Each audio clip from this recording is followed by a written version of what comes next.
Muchas generaciones de estudiantes fuimos, y son aún, adoctrinadas en el prejuicio de que es irreconciliable la relación entre razón y fe, ciencia y religión.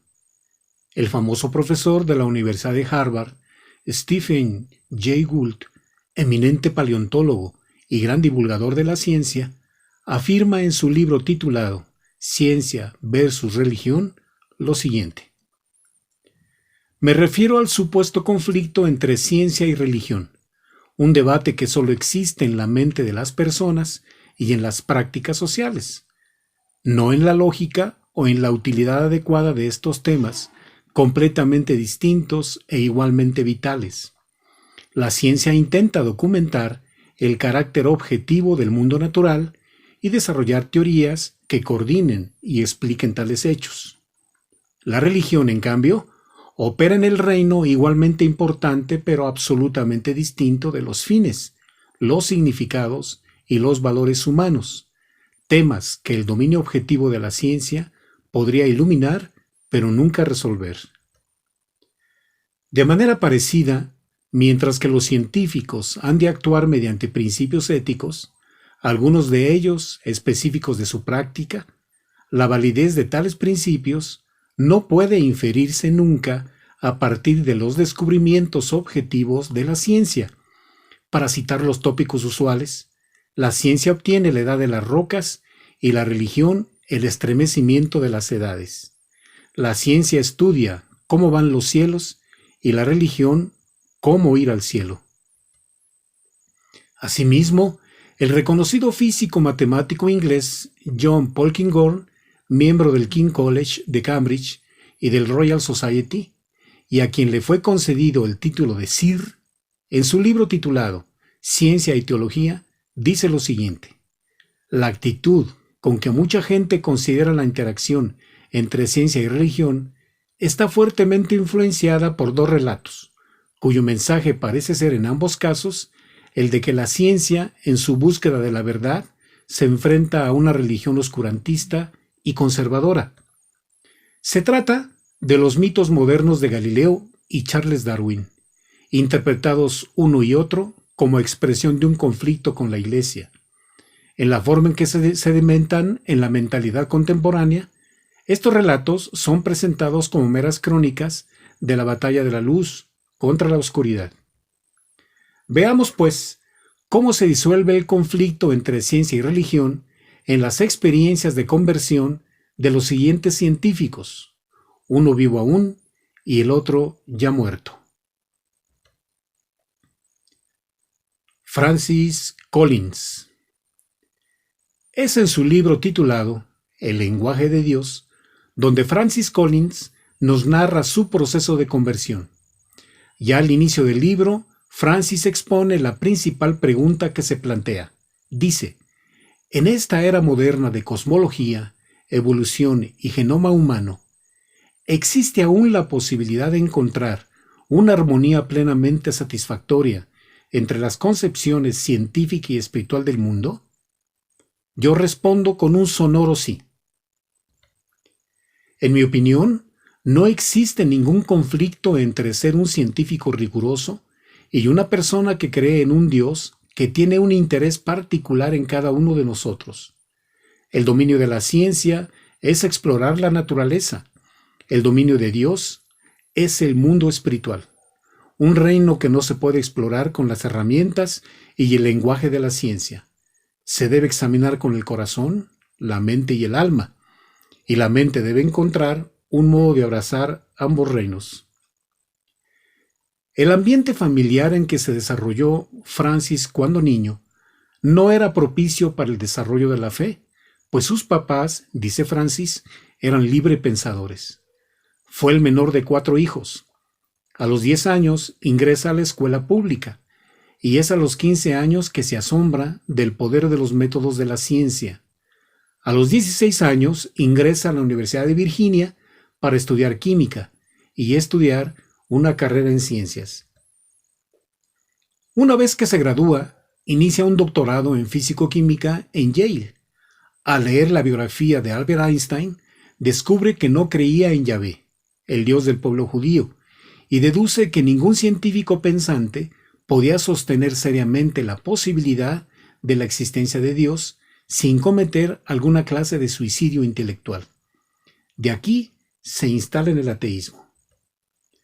Posteriormente se inscribió en un curso de bioquímica y al fin indagó en las ciencias de la vida que tanto había evitado, pero la capacidad de aplicar principios intelectualmente rigurosos para entender la biología, algo que ya había imaginado imposible, se manifestaba con la revelación del código genético. Estando a punto de concluir su doctorado, solicitó su admisión en la Escuela de Medicina. Fue aceptado en la Universidad de Carolina del Norte y se convenció que la Escuela de Medicina era el lugar adecuado para él. Dice haber quedado maravillado por la elegancia del código del ADN humano. Ya en su actividad médica, dice haberle impactado en su convivencia con los pacientes la situación espiritual por la que ellos estaban pasando. Dice haber sido testigo de numerosos casos de individuos cuya fe les daba una fuerte seguridad y paz absoluta, ya fuera en este mundo o el siguiente, a pesar del sufrimiento que, en la mayoría de los casos, les había llegado sin que ellos hubieran hecho nada para ocasionárselo. Si la fe era una muleta psicológica, concluí, debía ser una muy poderosa.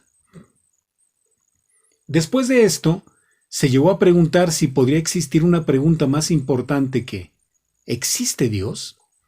Sigue diciendo que al principio confiaba en que una investigación completa sobre la base racional de la fe negaría todos los méritos de creer y reafirmaría su ateísmo. Decidió entonces consultar a un ministro metodista y preguntarle si hay alguna lógica en el asunto de la fe, a lo cual el ministro le sugirió la lectura de un libro del famoso novelista inglés C.S. Lewis, y cuyo título es Mero Cristianismo. Lo que fuertemente le llama la atención del contenido de este libro es la afirmación de Lewis de la existencia de un deber moral exclusivo del hombre, siendo una ley que no es específica de ninguna cultura, pues en todas sus líneas fundamentales es la misma para todas. Y se pregunta que, si no procede de la cultura ni de la biología, ¿de dónde procede entonces? Y él responde que si Dios es externo y diferente al mundo, no le podemos identificar con nada de lo que hay en el mundo. Entonces la única forma de mostrarse a nosotros sería dentro de nosotros mismos como una sugerencia o mandato para obrar de determinada manera. Y eso es exactamente lo que encontramos dentro de nosotros mismos. Ustedes saben que los científicos Watson y Crick fueron quienes descubrieron la cadena del ADN. Watson tenía la dirección del proyecto Genoma Humano y en un proceso de selección del nuevo líder apunta a este proceso para la elección de Francis Collins, llegando a trabajar en ello. En el proyecto de 10 años, y es a fines del mes de abril del año 2000, cuando Collins y su equipo de 2000 científicos habían logrado la hazaña de terminar un borrador inicial.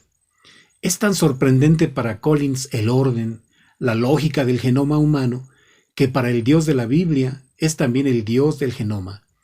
Se le puede adorar a Dios tanto en la catedral como en el laboratorio, ya que su creación es majestuosa, sobrecogedora, complejísima y bella, y no puede estar en guerra consigo misma. A propósito de la armonía entre la fe cristiana y la ciencia, en el capítulo 3 de la parte 2 de su libro El lenguaje de Dios, recuerda la afirmación que hizo algún día el astrofísico Robert Gastrow, y que dice así: para el científico que ha vivido de la creencia en el poder de la razón, la historia de la ciencia concluye como una pesadilla. Ha escalado la montaña de la ignorancia, está a punto de conquistar el pico más alto, y cuando trepa al último peñasco, salen a darle la bienvenida un montón de teólogos que estaban ahí sentados desde hace siglos. El científico Francis Collins es hoy un creyente cristiano ferviente. aparte de ser director del Instituto para la Investigación del Genoma Humano en Estados Unidos, recibió el Premio Príncipe de Asturias en España y pertenece a la élite de la ciencia mundial. Alexis Carrel. El sentido moral es de gran importancia. Cuando desaparece de una nación, toda la estructura social va hacia el derrumbe. Alexis Carrel nació en Lyon, Francia, el 28 de junio de 1873. Se graduó a los 17 años en el Colegio Saint-Joseph. Entró a la Facultad de Medicina de la Universidad de Lyon con el triple propósito de especializarse en cirugía, en el cuidado de pacientes y en la investigación científica. En 1980 obtuvo la licenciatura en cirugía y pasó los siguientes años como médico interno en distintos hospitales de Lyon. Un acontecimiento que fue la pauta para que comenzara un gran reconocimiento hacia su labor de cirujano y su trabajo científico fue el ataque con cuchillo de un anarquista al entonces presidente de Francia, Marie-Françoise Sadi-Carnot. El arma cortó una arteria principal y el presidente murió después de un día y medio de agonía. Ante esta situación, Alexis Carrel pensó que no era posible que a fines del siglo XX alguien muriera sin poder resolver un problema de hemorragia de uno de los grandes vasos, y se puso a trabajar inmediatamente en esto, y para ello se da la tarea de encontrar a la mejor modista y bordadora de Francia, llamada Mademoiselle Rudier, la cual acepta enseñarle a coser de manera eficaz, conocimiento que posteriormente aplicará en el eficaz cosido de arterias humanas. Llega a adquirir una tal habilidad manual para suturar vasos bajo su técnica de triangulación, sin utilizar antibióticos y sin anticoagulantes, siendo esto a la vez la puerta para los reimplantes de miembros, para cirugía vascular, de los trasplantes de órganos. Otra aportación es el antiséptico llamado Dakin-Carrel, creado por el científico Henry Dakin, cuyo contenido es el hipoclorito sódico y ácido bórico, usado con mucho éxito en la Primera Guerra Mundial para limpiar y combatir la infección de heridas abiertas, y otros descubrimientos más que le permitieron obtener el Premio Nobel de Medicina en 1912. 10 años atrás, en 1902, un amigo le pidió de favor lo reemplazara en el cuidado de enfermos que, viajando en tren, peregrinaban hacia el santuario de Lourdes para buscar que la Virgen les concediera su salud. Acepta, pero motivado más por una inquietud científica. La primera impresión que de los enfermos en los vagones tuvo el científico fue la siguiente: ninguno de estos seres se resigna a desaparecer. Cada uno experimenta en sí la necesidad imperiosa de la vida, el deseo irrefrenable de vivir. Felices que creen que existe, pero encima de nosotros, una inteligencia que, dirigiendo el pequeño engranaje de la máquina, impedirá que sean torturados por las fuerzas ciegas. La esencia de toda esta experiencia la plasma en uno de sus libros titulado Viaje a Lourdes. Aquí nos platica haber centrado su atención y cuidados en una joven enferma llamada Marie Ferrand. Habiendo recabado información del estado de la enferma, considera que su situación es muy delicada. La joven padece, entre otras cosas, una peritonitis tuberculosa en último periodo, llagas tuberculosas y cavernas pulmonares. Llega a confiarle a un colega creyente que si llega a comprobar un milagro, se haría fraile.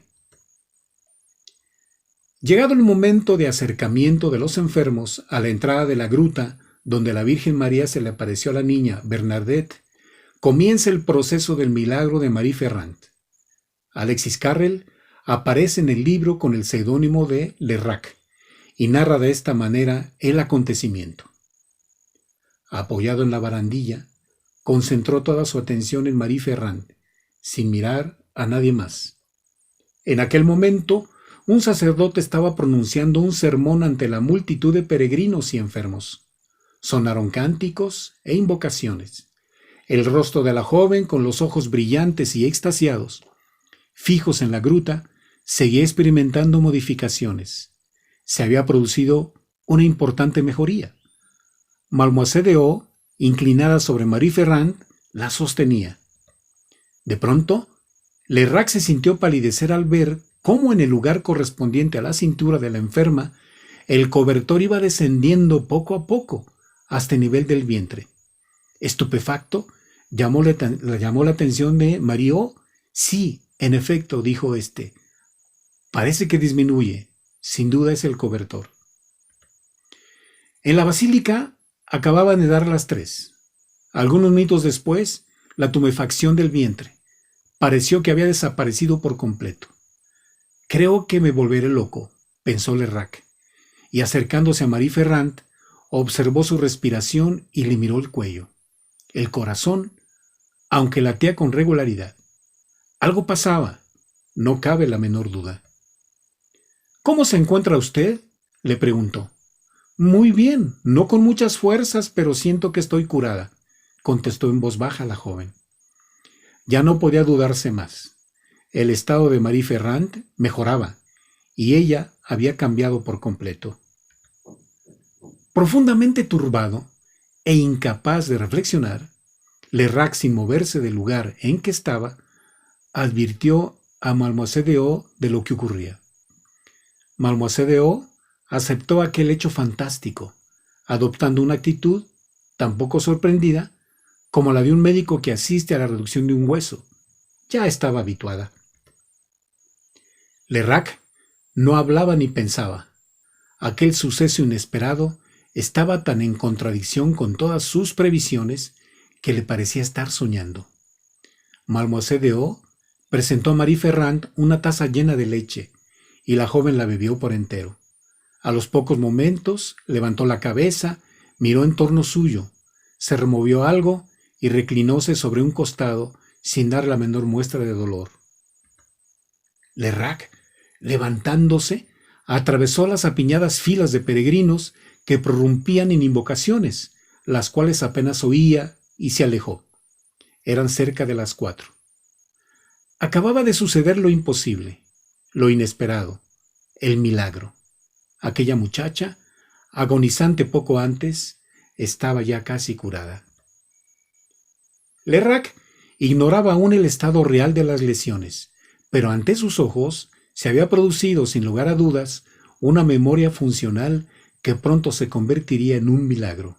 La curación era, pues, completa. Aquella moribunda de rostro cianótico, vientre distendido y corazón agitado, habíase convertido, pocas horas, en una joven casi normal, solamente demacrada y débil. Después del asombro, en lo que lo sumió el milagro, Alexis Carrel termina su libro Viaje a Lourdes diciendo lo siguiente: es perfectamente comprensible que las multitudes se precipiten a Lourdes, donde los fieles invocan a un ser misterioso en espera de que éste responda directamente a sus deseos y plegarias. Sumido en tales pensamientos, Lerrac paseaba por la inmensa explanada que, rodeada de una balaustrada, se extiende ante la entrada de la basílica. Un gran silencio y una infinita paz se elevaban de los callados campos iluminados por la luna. En el valle flotaba una ligera bruma blanca, y las colinas azuladas se alargaban en el cielo, marcando la pureza de sus bellas líneas. En realidad, decía Lerrac, nada prueba que Dios no exista, y que la Virgen no sea más que un producto de nuestra imaginación. Me parece difícil demostrar la existencia de Dios, pero es igualmente imposible negarla. ¿Cómo puede ser entonces que ciertos espíritus, Pasteur por ejemplo, lleguen a conciliar la fe científica con la fe religiosa? Es probable que en definitiva cada una de esas cosas tenga su método propio. Intentamos trasladar al terreno metafísico nuestros actos habituales y nuestras certidumbres científicas, y ya no vemos nada. Si deseamos razonar con exactitud, no debemos salirnos de la comprobación de los fenómenos y de las relaciones existentes entre ellos. Cuando se buscan las causas, no se tiene ninguna certidumbre, ningún medio de saber que no nos equivocamos. Por consiguiente, es posible admitir todo lo que se quiera. Yo en un principio fui católico sincero, después estoico, más tarde kantiano, y a continuación caí en el escepticismo absoluto y en el diletantismo. Cada vez he sido más desgraciado. El catolicismo, que por desdicha no comprendí, es lo que más me satisfacía, mas ahora me encuentro solo en la oscuridad. Los sistemas puramente intelectuales no existen. ¿Qué importan todas las teorías entre la vida y la muerte? Para nuestra verdadera vida, no necesitamos ciencia, sino alma y creencias. Lerrac paseaba grandes zancadas por la explanada, en la que por un momento dejóse oír la voz del órgano. Un guardián salió del templo haciendo resonar las losas bajo sus zapatos de suelas claveteadas. En el interior de la basílica se elevaban incontables voces. Un grupo de peregrinos vascos llenaba la nave hasta las puertas del templo. Lerrac se detuvo en el umbral. Necesitaba llegar a una conclusión. Indudablemente se había producido un milagro, porque un milagro era, un gran milagro. ¿Su naturaleza? ¿Cuál será? Lo veremos pronto, se dijo. En principio se trata de una curación. Era lo único que le estaba permitido asegurar, aunque tal vez en su pensamiento íntimo le era imposible contentarse con ello. Lerrac subió lentamente las gradas, entre el descubrimiento de las luces y el brillo de los dorados. Sonaban las notas del órgano y canto de 1000 voces sonoras. Lerrac tomó asiento en una silla, al lado de un campesino anciano, y permaneció inmóvil largo rato con la cabeza entre las manos, mecido por los cánticos nocturnos, mientras del fondo de su alma brotaba esta plegaria: Virgen Santa, socorro de los desgraciados, que te imploran humildemente, sálvame. Creo en ti. Has querido responder a mi duda con un gran milagro. No lo comprendo, y dudo todavía, pero mi gran deseo y el objeto supremo de todas mis aspiraciones es ahora creer. Creer apasionada y ciegamente, sin discutir ni criticar, nunca más. Tu nombre es más bello que el sol de la mañana. Acoge al inquieto pecador que con el corazón turbado y la frente surcada por las arrugas se agita corriendo tras las quimeras. Bajo los profundos y duros consejos de mi orgullo intelectual, yace, desgraciadamente, ahogado todavía un sueño, el más seductor de todos los sueños, el de creer en ti y de amarte como te aman los monjes de alma pura. Por la ventana abierta penetraba el fresco vientecillo. A Lerrac le pareció que la serenidad que presidía todas las cosas había descendido también a su alma, inundándola de calma y de dulzura. Las preocupaciones de la vida cotidiana, las hipótesis, las teorías y las inquietudes intelectuales habían desaparecido de su mente. Tuvo la impresión de que bajo la mano de la Virgen había alcanzado la certidumbre y hasta creyó sentir su admirable y pacificadora dulzura, de una manera tan profunda que sin la menor inquietud alejó la amenaza de un retorno a la duda. En la inefable belleza del alba, Lerrac quedóse dormido. En el año de 1944, Alexis Carrel le dijo a su sacerdote confesor: en la hora de la muerte, uno siente que no hay nada en nada. He sido famoso, el mundo habla de mí y de mi trabajo, pero solo soy una criatura ante Dios, una pobre criatura.